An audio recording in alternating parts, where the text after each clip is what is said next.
dead wrong on this one. Steve Young has more losses in the playoffs than he does wins. He only had one team when they say he had a whole era. Fuck him. Fuck Jerry Rice for saying that. How did you shrug off this segment, Andrew? It's fucking money.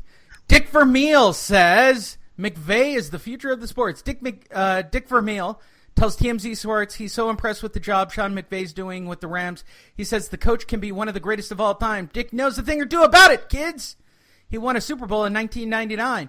You know, I think of myself at 32, Vermeil says. I think I was just getting ready to go into the NFL about that time.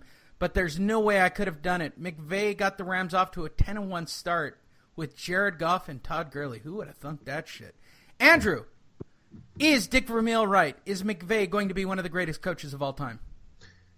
If this era plays out the way it looks like it's going to be, of course. He's going to have a run here maybe of 3-4 conference championships in the next 5 years. There's not a team right now in the NFC West that even looks like they're ready to face the Rams. Not now, not next year, the year after. Right, and in 3 years, the Super Bowl's in L.A. Yeah, so yes. They got a real shot at it. For the first time sir. ever, the home team being at, could you imagine?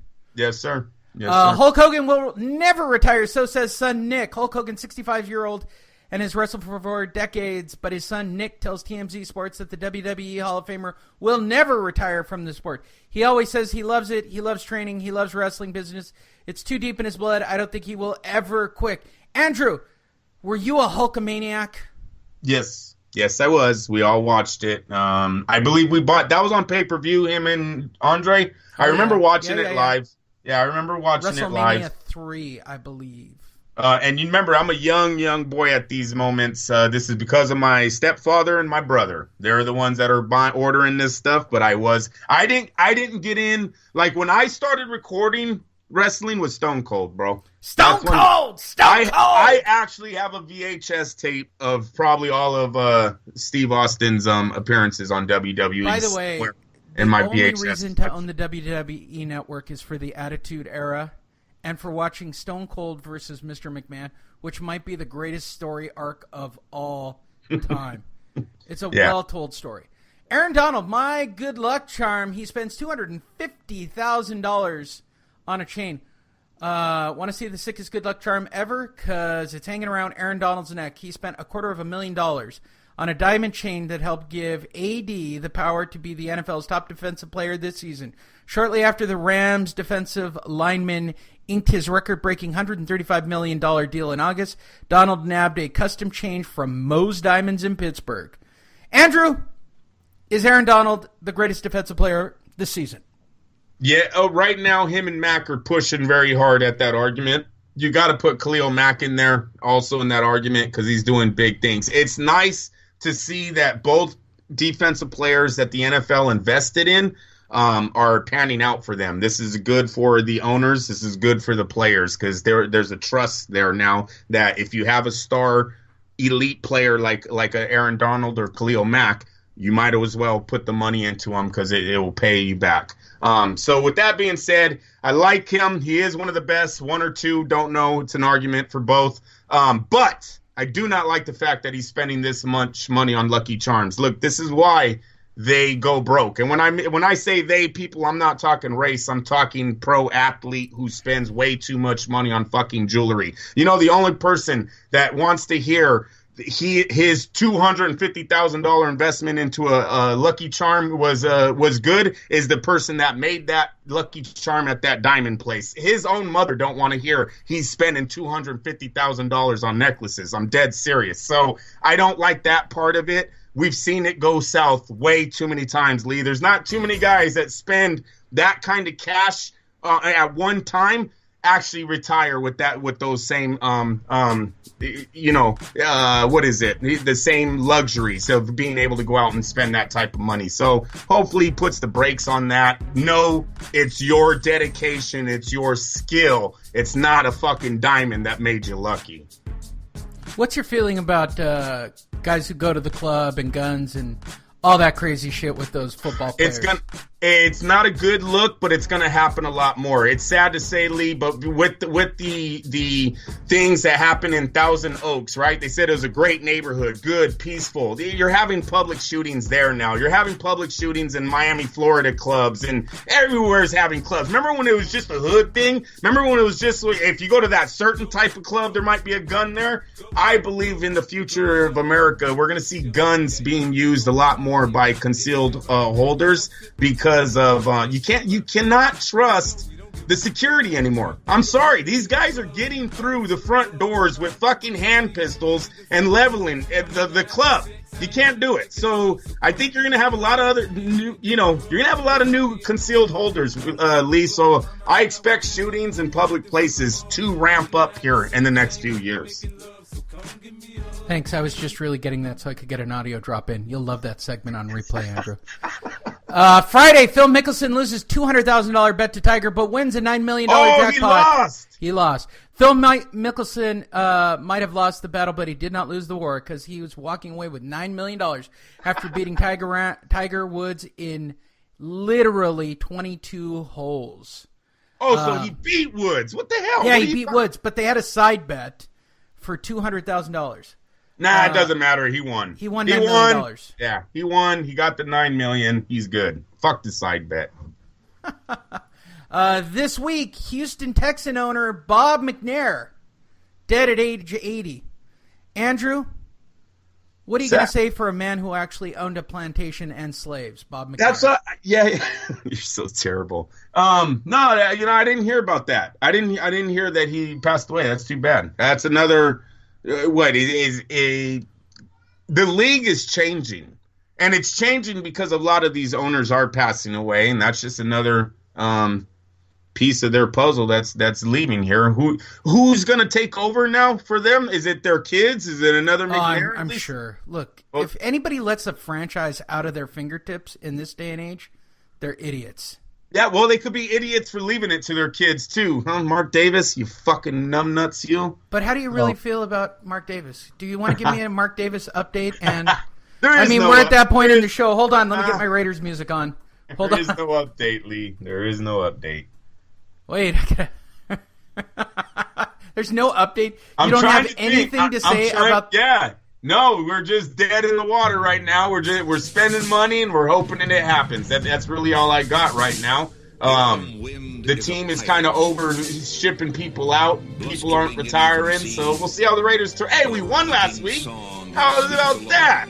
So what the fuck? So maybe we'll get a winning streak here today. Raider fans are kind of stupid. As soon as we win, you get people in the chat rooms going, dude, do you think we can run the tables and go 8-8? What the fuck? Are you serious right now? Like, it's just a sad time for the Raider organization. Run the table and go 8-8. Very sad. But no updates on the stadium. Stadium's still being built. Everything looks good from the outside. Hold on, I just like the autumn wind bit. Can you do autumn wind verbatim? No, probably a long time ago, but no, not now. Disappointing, yeah. Andrew. Come on, Lee. Seriously. I could do San Diego Superchargers. That's one of the gayest team songs ever. It's a gay city. I mean, let's be honest. Not as gay. Now I got a team without a city who's 7-3, who's actually playing like a real team, and they just got back one of the best defensive players in the league last week. I'm running your running back today, Eckler.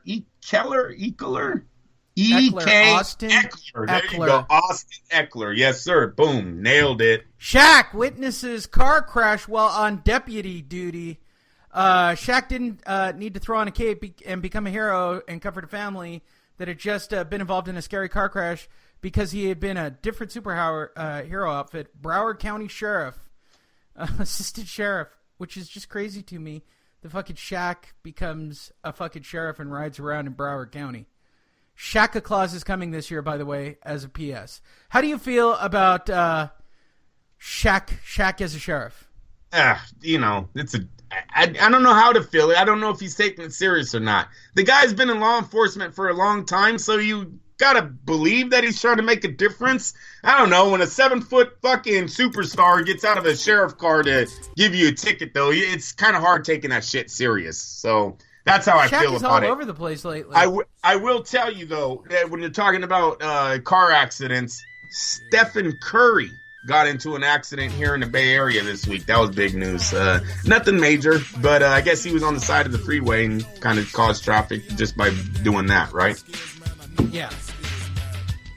You see Stephen Curry hanging outside in Oakland, California. Oh, yeah, you're going to cause some traffic on that freeway. They're like, move it along, people. It's just Curry. Move it along. Not giving me enough time to get Shaq rap off. Moved on to Steph Curry. I didn't even see that shit coming at all. Is that everything? Did I cover all the TMZ sports? I've already missed 45 minutes of my game. Dude, but you take out the commercials and you'll be cut right up. Shut up. No. How are my Raiders? 7-3. Why would you look at the score? Why would you look at the score? It'll ruin watching the game. I don't care. We're winning. Really? We're going to run the tables. All These Chargers are going to lose. We're going to run the table. Lose. Wait, do you want me to put the Raider theme back on and you can explain to me how the Raiders are going to backdoor into a wild card? The wild card spot, baby. 8-8. Come on. An 8-8. Dude, 9-7 don't cut it no more. All right. So here's your programming update. We'll do a bonus show on Wednesday or Thursday, depending on the press conference on Wednesday. I imagine there will be some fireworks on Wednesday from the press conference. I'll also download and give you guys the complete press conference to listen to. That might be the bonus show by itself. And I might just save Andrew till Friday for the weigh-ins. I believe I'm going to the fight. I believe I'm going to the fight on Saturday. So, Kelly King, if that's the case, you're getting drinks, bro. You're getting drinks.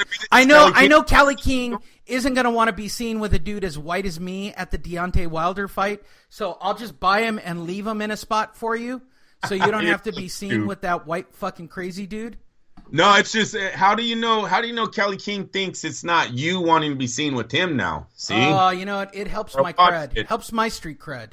You better at least offer to hang out with them. I would. Look, does he like hot dogs? Like they have good food at Staples. Like that's. Oh, I'm gonna have my big shorts on. I'm gonna. Here's what I'd like, Kelly King. If you're really going to the fight, let's dress up as Rocky and Apollo Creed in 1980s short shorts with the high striped socks, and let's do the running sequence down the hallways. Oh my God, how fucking funny would that be, dude? How fucking hilarious would that be? Shout out to everybody who was on the site this week. A quick magic mirror to you all. Jeremiah. Apollo, he didn't have no part in the movie. He doesn't come in a dream or doesn't talk to his son at all. No Apollo Creed shit. They should have like a Lion King moment, where he goes out. They do flashback clips of him getting killed. There you go. Well, no, you got to bring him back though. I don't want to just see him keep dying. Jeremiah Figueroa, Fred Solomon, my buddy. Marcin Blazewiski, our spokesman to the Polish community. Kelly King, my spokesman to the black community. Josel Romero, my personal stalker. Kudos to you guys for being in on the site this week. Javier Gerardo, big shout out to you for being on the site this week. Am I covering everybody? Wait, we have a new stalker who actually sends messages. Sam Navagero, he's in Australia, correct? Yeah, that's the Australia. Yes, sir. Yeah, that's one of our Australian fans. He's keeping us up to date on the whole Jeff Horn thing. And no, I have not won the lottery, so you won't be flying out here anytime soon to see a fight. Just being honest.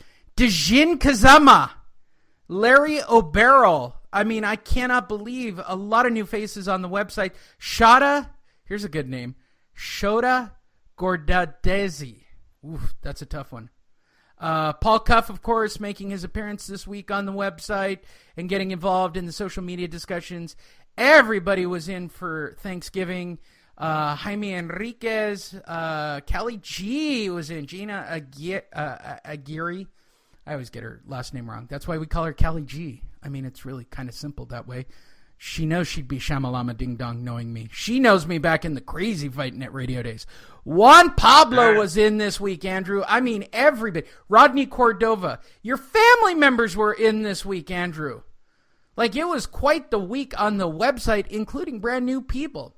Deshaun Caesar, all of you, again, go to fightnetradio.com. We posted a lot of shit this past week, lots of videos. I put all of my press releases up there that I get from all the organizations. It's a great way to stay up to date. I think we picked up, no joke, Andrew, I think we picked up, a couple hundred likes and follows this week. We had a really good week.